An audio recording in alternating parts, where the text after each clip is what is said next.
Hello guys, welcome to our channel education planet. मैं हूं कमला टोपनो और आपको चैप्टर 2 का आज मैं डिटेल्स पढ़ा दूंगी। तो आज चैप्टर 2 के जो मैं डिटेल्स पढ़ाने वाली हूँ उसमें मैं इंट्रोडक्शन और इंट्रोडक्शन के साथ unit 2.2 traditional public administration model discuss करूँगी। आज मैं यही दोनों आपको पढ़ाने वाली हूँ, यही दोनों टॉपिक, और बाकी की जो टॉपिक है वो नेक्स्ट वीडियोस में शेयर करूँगी। फ़िलहाल की जो टॉपिक है वो मैं आपको पढ़ा रही हूँ चैप्टर 2 की distinctiveness of public system management. इसमें आपको जो स्ट्रक्चर है, learning outcome, introduction, traditional public administration model, changing nature of public service, bureaucratic systems and public system management, distinction, conclusion, मैं आपको यहाँ तक कवर करा दूँगी। फ़िलहाल आज चैप्टर 2 का जो पहला पोर्शन मैं कंप्लीट कराऊंगी वो है इंट्रोडक्शन और उसका मॉडल। ठीक है, तो चलिए शुरू करते हैं।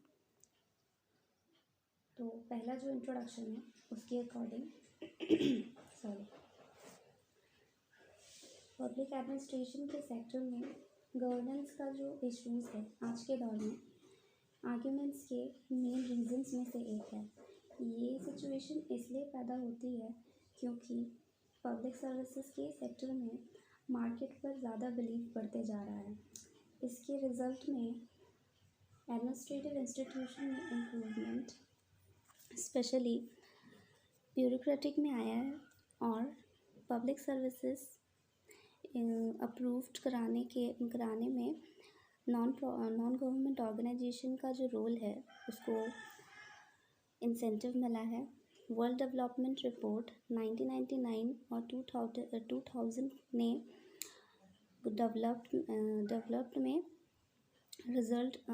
रिजल्टेड जो प्रिंसिपल्स है गवर्नमेंट ऑर्गेनाइजेशंस, मार्केट और सिटीजन्स सोसाइटी की कमेंडेबल रोल की तरफ लेता है। रिज़ल्ट ये हुआ है कि पब्लिक सर्विसेज के सेक्टर में एडमिनिस्ट्रेशन का जो प्लेस है, मैनेजमेंट का रोल ज़्यादा हो रहा है। गवर्नेंस में इंटरनल स्ट्रक्चर की जो मैनेजमेंट है, system of government, rule regulation पर ज़्यादा ध्यान नहीं दिया जाता है, जबकि ज़्यादा ध्यान फोकस रूल रेगुलेशन में ज़्यादा ध्यान दिया जाता है, जबकि उसका जो फोकस है वो हासिल करने पर ज़्यादा ध्यान नहीं दिया जाता है। जैसे कि मैनेजमेंट में इम्पॉर्टेंट जो सबसे ज़्यादा इम्पॉर्टेंट माना जाता है, बिहेवियर में मैनेजमेंट का जो रोल और एक्शन गवर्नेंस से वेरियस होता है। पब्लिक सिस्टम मैनेजमेंट की न्यू मैनेजमेंट रिज़ल्ट ओरिएंटेड होता है। सर्विस प्रोवाइड कराने के जो न्यू से ओल्ड से न्यू आपका रूटीनिस्ट होता है, उसमें परिवर्तन में, उसके चेंजेस में गवर्नमेंट का जो रोल है उसमें काफ़ी इम्प्रूवमेंट आया है, जिसके हेल्प और कैपेबिलिटी पर ज़्यादा ही जोर दिया गया है, ना कि हायरार्की और कंट्रोल पर। न्यू मैनेजमेंट में न्यू गवर्नमेंट आपका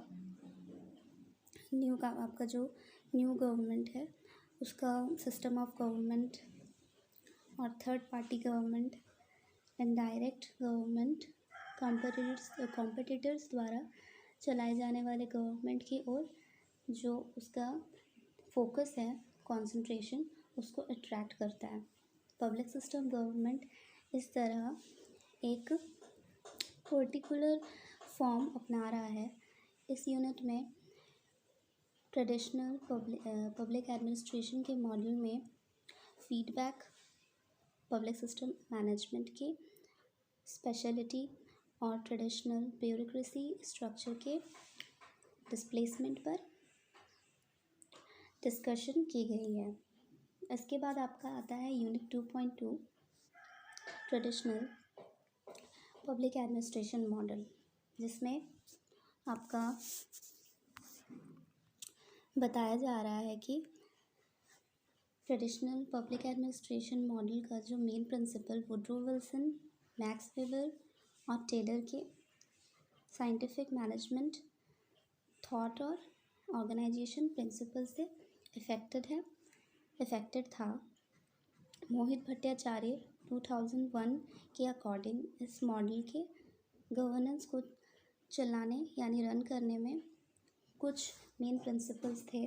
जैसे फर्स्ट आपका पब्लिक इंस्टीट्यूशन के जो काम करने का एडमिनिस्ट्रेशन द्वारा होता था।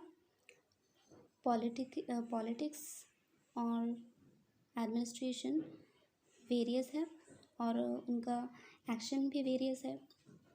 पॉलिटिशियन के जो पहल है यानी कि इनिशिएटिव, उसके इनिशिएटिव के बाद एडमिनिस्ट्रेटिव किसी काम का शुरुआत करता है।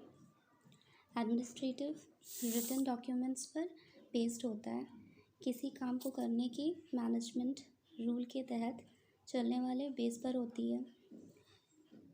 रूल जो काम को कोऑर्डिनेट करता है और वो लीगल और टेक्निकली हो सकता है। वर्क जो है वेरियस तरह की एक्शन के पार्ट्स के बेस पर डिवाइड होता है।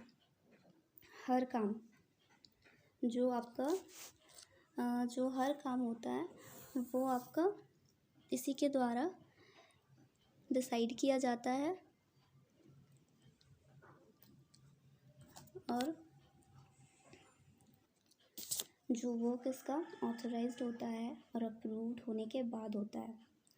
ऑफिस और वर्क हायरार्की पर आपका बिजी होते हैं। कंट्रोल और उसका कंप्लायंस का राइट तय होता है यानी डिसाइडेड होता है। यहाँ सेंट्रलाइजेशन को प्रोमिनेंस दी जाती है। मेंबर्स के इंडिविजुअलिटी सिचुएशन से ऑर्गेनाइजेशन के सोर्स पूरी तरह से वेरियस होते हैं। ऑफिस में काम करने वाले ऑफिस का यूज़ अपने प्राइवेट ऑब्जेक्टिव्स के लिए नहीं कर सकते। दिए गए काम को पूरा करने के लिए पब्लिक सर्वेंट अपने प्रोफेशन के ड्यूटी को पूरा करते हैं और ऑर्डर्स ओबे करते हैं। और पब्लिक सेक्टर में मैनेजमेंट का मेन प्रिंसिपल लोगों के इंटरेस्ट में होता है। यह model structural work division, power of division, centralization और पब्लिक प्राइवेट के डिफरेंसेस पर जोर देता है। ये पूरा मॉडल आपके मैकेनिकल स्ट्रिक्ट और आपके इम्पर्सनैलिटी पर बेस्ड है। इस मॉडल का बेस वेबेरियन ब्यूरोक्रेसी प्रिंसिपल्स है। वेबेरियन के मैनेजमेंट ने शुरुआत से ही पब्लिक गवर्नेंस को प्राइमेसी दी है, जबकि इसके कई तरह की क्रिटिसिज्म की जा रही है। ऑर्गेनाइजेशन रिलेटेड लिटरेचर में ब्यूरोक्रेसी, हायरार्की और राइट्स का सेंट्रलाइजेशन हमेशा से ही क्रिटिसिज्म का सब्जेक्ट रहा है।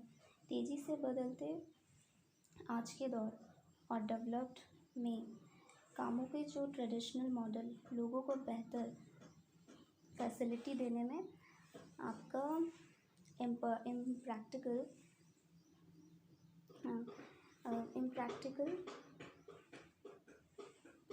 साबित हुए हैं। पब्लिक पॉलिसी और पब्लिक मैनेजमेंट के कंटेक्स्ट में भी इस मॉडल की क्रिटिसिज्म की गई। ये public policy perspective, policy process और आपका एक्शन और एक्टिविटीज़ की एक स्टेबल कांस्टेंट स्ट्रीम पर ज़्यादा फोकस करता है। इंस्टेड उसके जो फॉर्मल इंस्टीट्यूशन के इस अप्रोच में जो वेरियस इश्यूज पर जोर दिया, जैसे कि आपका पॉलिटिक्स कंटेक्स्ट जिसमें पब्लिक एडमिनिस्ट्रेटिव काम करता है, और सेकेंड है पॉलिसी को प्रोवाइड कराने में यानी अवेलेबल कराने में आपका जो प्रोवाइड कराने में आपका फॉर्मुलेशन करने में ऑर्गेनाइजेशनल और पर्सनल अरेंजमेंट करता है। पॉलिसीज़ की सक्सेस फेलियर और पॉलिसीज़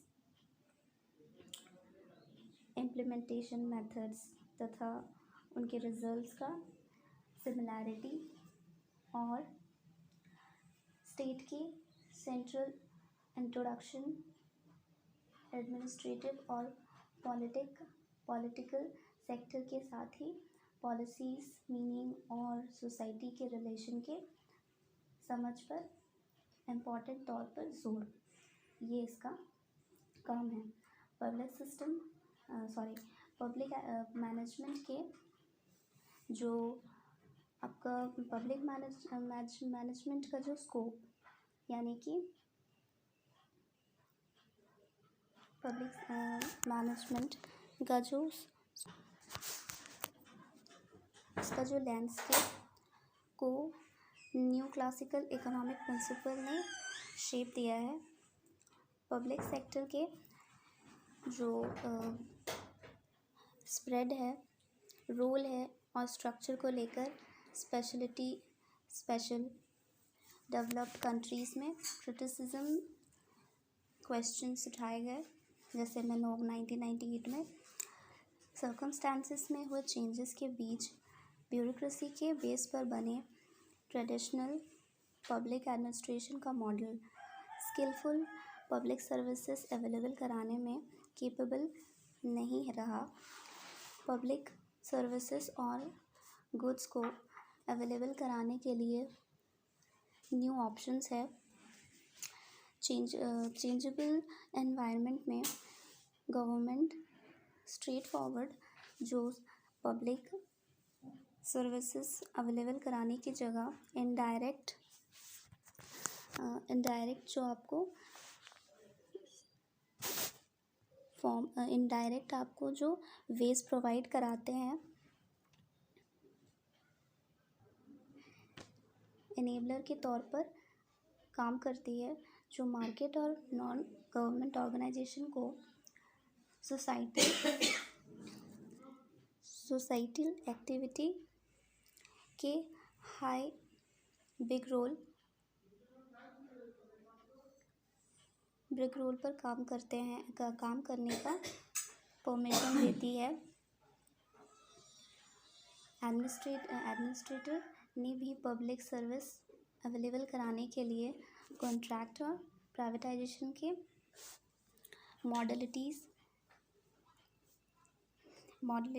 को अपना लिया है। ऑसबॉर्न और गैबलर 1992 के विचार जो थॉट्स हैं उसके अकॉर्डिंग गवर्नमेंट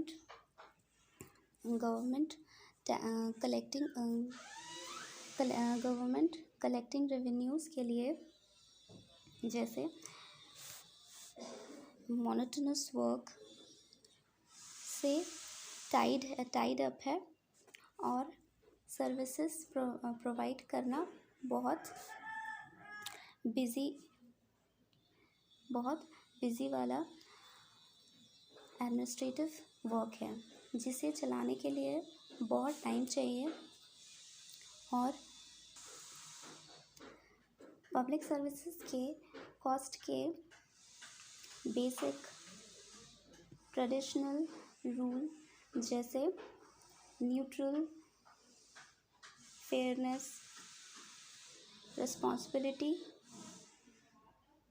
रिस्पॉन्सिवनेस और सिमिलैरिटी की जगह पब्लिक मैनेजमेंट में मार्केट के रूल जैसे कॉम्पिटिटर्स, स्किलफुल, क्वालिटी और प्रोड्यूसर्स के बेनिफिट ने लिया। तो इससे आपका chapter 2 distinctiveness of public system management का मैंने इंट्रोडक्शन और ट्रेडिशनल पब्लिक एडमिनिस्ट्रेशन मॉडल 2.1 और 2.2 कंप्लीट करवा दिया है। इसके बाद नेक्स्ट वीडियो में मैं आपको बाकी के टॉपिक्स कवर करा दूँगी। फ़िलहाल के लिए इतना ही। अगर आपको वीडियो पसंद आया हो तो प्लीज़ लाइक, शेयर और सब्सक्राइब कर दीजिएगा, और बाकी के वीडियोस में आपको बाकी के टॉपिक्स कवर करा दूँगी। तो फ़िलहाल के लिए इतना ही। मिलते हैं नेक्स्ट वीडियोस में। अगर आपकी कोई क्वेरी हो तो आप कमेंट सेक्शन में क्वेरी कर सकते हैं। फ़िलहाल के लिए इतना ही। Okay guys.